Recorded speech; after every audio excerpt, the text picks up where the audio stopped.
Avis vascular centre మన దేశంలోనే the best varicose vein hospital. నమస్తే రమ్మగారు. నమస్తే జయ. రమ్మగారు, తొందరపాటు ఇది ఎక్కడైనా ప్రమాదమే.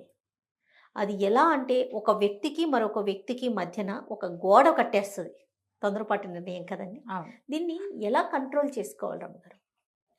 అంటే బేసిక్ రూల్సే ఉండాలి జయ కొన్నిటికి. మనకి పిల్లలు ఏదైనా కావాలి అని మొదలు పెడితే ఆగరు చిన్నప్పుడు. అవునవును, అప్పటికప్పుడు కావాల్సిందే క్షణం. ఈ పిల్లలకి వాళ్ళు ఏదైనా అడగగానే వెంటనే ఇచ్చే అలవాటు చేయకూడదు. అలాగని పాలకి మార్చి అన్నానికి మార్చి కాదు. ఏదైనా వాంటింగ్ని డ్రాగ్ చేయండి, కొనండి, ఇవ్వండి, కొనుక్కోండి. మనకైనా ఈ ఏమంటారు ఇంపల్సివ్గా ఉండటం, అప్పటికప్పుడు చేసేసేయాలనిపించేయటం, అది కొన్ని చాలా విషయాల్లో మనం అలవాటు చేసుకుంటే బలవంతంగా ఆగటం, జీవితంలో పెద్ద పెద్ద నిర్ణయాలు తీసుకునేటప్పుడు అంత తొందరపడకపోవచ్చేమో అనిపిస్తుంది నాకు. అవును, పిల్లల దగ్గర నుంచి కంట్రోల్ ఉండాలి. మనం పెద్దయ్యా కూడా ఎప్పుడు మనం గురించి ఆలోచించుకుంటామా? ఎప్పుడైనా పూర్వం సినిమాల్లో చూస్తుంటారు డైరీలు రాయటం, డైరీ రాసుకుంటారు, రోజు ఏం జరిగిందో రాస్తారు. ఎవరు రాస్తారు జయ ఈ రోజుల్లో? ఎవరైనా డైరీలు అవి రాస్తున్నారా? ఎక్కడుంది రమ్మగారు?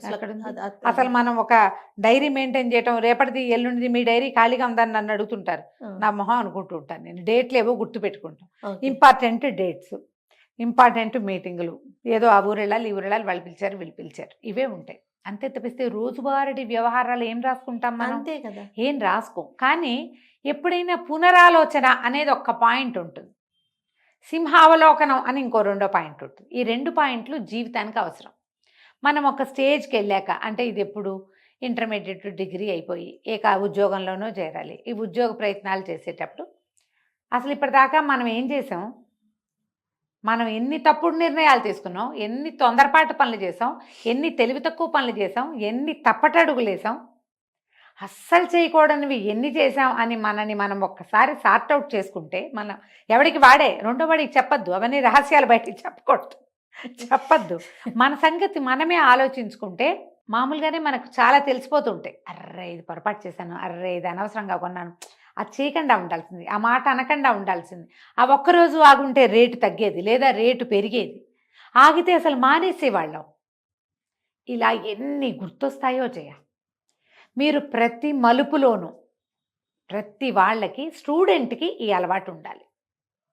వెనక్కి తిరిగి చూసుకుంటే మనం కరెక్ట్గా అనుకుని తప్పు, తొందరపడి లెక్కలు తప్పు చేసేసింది కూడా జ్ఞాపకం వస్తుంది. ఎప్పుడు పునరాలోచన, సింహావలోకనం అనేది అవసరం.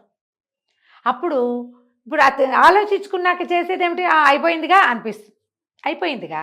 కానీ ఫర్దర్గా ఇంకా మన ముందు ఎంత జీవితం ఉంది, ఎన్ని మలుపులు వస్తాయి జీవితంలో. ప్రతి మలుపులోనూ ఈ పాత తొందరపాటే ప్రతిబింబించకూడదా? అదే దానికి రిఫ్లెక్షన్లోనే మనం పనిచేస్తూ ఉంటే ఎప్పుడూ మనవి తొందరపాటు పనులే అవుతాయి కదా. అందుకని ఏ నిర్ణయం తీసుకునేటప్పుడైనా, ఏ పని చేసేటప్పుడైనా ఇంకొకసారి ఆలోచించండి. థింక్ ట్వైస్, 2 సార్లు ఆలోచించండి. తర్వాత థింక్ బిగ్, పెద్దదిగా ఆలోచించండి. థింక్ విత్ సంబడి, వేరే వాళ్ళెవరితోటైనా ఆలోచించండి, మీ సొంత ఆలోచన కాకుండా. ఏదో ఒక డాక్టర్ దగ్గరికి వెళ్తాం, మీకు గాల్ బ్లాడర్లో స్టోన్స్ ఉన్నాయండి, ఆపరేషన్ అంటారు. ఏం చేస్తామమ్మా? వెంటనే పదండి అని హాస్పిటల్ లోపలికి వెళ్ళిపోతామా? వెళ్ళాం. ఉండండి, సెకండ్ ఒపీనియన్ తీసుకుంటే ఇంకో డాక్టర్ దగ్గర పోతాం. ఆయన అబ్బాయి దీనికి అంత వద్దు బాబు, ఇలా కొన్ని ఏదో గాల్ బ్లాడర్ స్టోన్కి ఏం చేయరు, ఏదో ఒక జబ్బుకి, అలా చేయక్కర్లేదు, ఇట్లా చేస్తే సరిపోతుంది, లేదా అంత చేయొద్దు, ఇంత చేస్తే చాలు. ఈ రకమైన సెకండ్ ఒపీనియన్ మనం చేస్తూనే ఉంటాం. అలాగే ప్రతి నిర్ణయానికి సెకండ్ ఒపీనియన్ ఉండాలి. సరే, పెద్ద పెద్ద వాటికి ఇప్పుడు నీకు నాకు తగాదా వస్తుంది, ప్లీజ్ ఎవరో ఒకళ్ళకి, ఒక ఇద్దరు ఫ్రెండ్స్కి మాటకి తేడా వచ్చేస్తుంది. వెంటనే నేను నీతో పని చేయను, నేను మీ ఇంటికి రాను, నీ మొహం చూడను అని చేతిలో పారేయకూడదు. కాడి పక్కన పారేసామనుకో మళ్ళీ కలుపుకోలేం కదా, ఒక్క మాట కలుపుకోలేం. మళ్ళీ కాడి పక్కన పారేస్తే ఒక దాన్ని విసిరేసాను చేతిలోది, పారేసాక తెచ్చుకోలేము. పారేయకుండా మాట్లాడుకుని తెచ్చుకోవచ్చు. తిరగబడిపోయేటప్పుడు, వదిలేసేటప్పుడు ఆగండి, ఆలోచించండి. వీలైతే నోట్లో వేలు పెట్టుకుని 10 అంకెలు లెక్క పెట్టుకోండి. తిరగబడేటప్పుడు, వదిలేసేటప్పుడు ఆగాలి. ఆగకపోతే మీరు తిరగబడి తిప్పేసి చింపేశాక దాన్ని సరిచేయలేకపోవచ్చు. కొన్ని సరి అవుతాయి, కానీ ప్యాచప్ లాగా ఉంటుంది. అది పూర్వపు చక్కటి సాఫీతనం ఆ విషయంలో ఇంకా రాదు. అవును.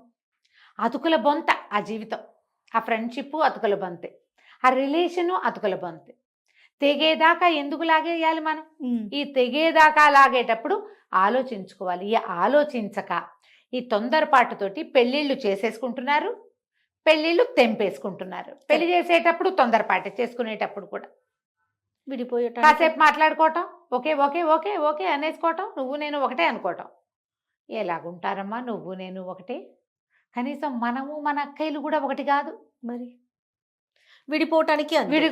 ఇదైపోయిందా పెళ్లి చేసేసుకోవటం, ఇక రేపటి నుంచి స్టార్ట్. విడిపోవటం దగ్గర నుంచి ఊ అంటే నువ్వు వెళ్ళిపో అంటాం, ఊ అంటే నేను వెళ్ళిపోతా అంటాం, నా దారి నేను బతుకుతా.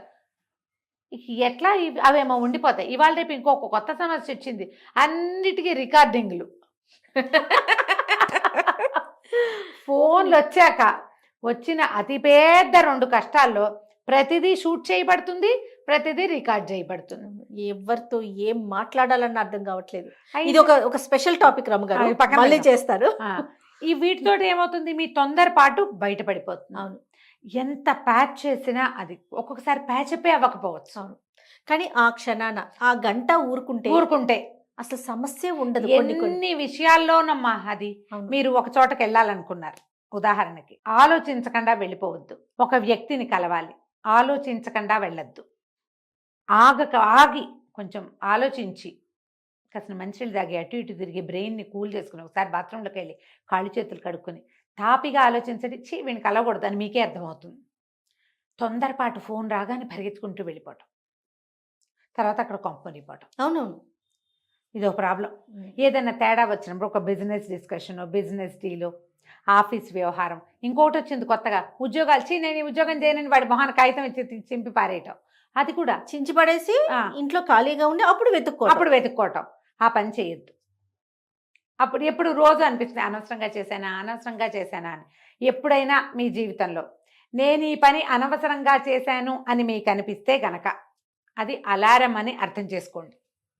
అనిపిస్తుంది, 5-6 ఏళ్ల వయసు నుంచే తెలిసిపోతుంది మనకి. ఈ అలారంని ఎప్పటికప్పుడు బ్రెయిన్లో ఉంచుకోండి.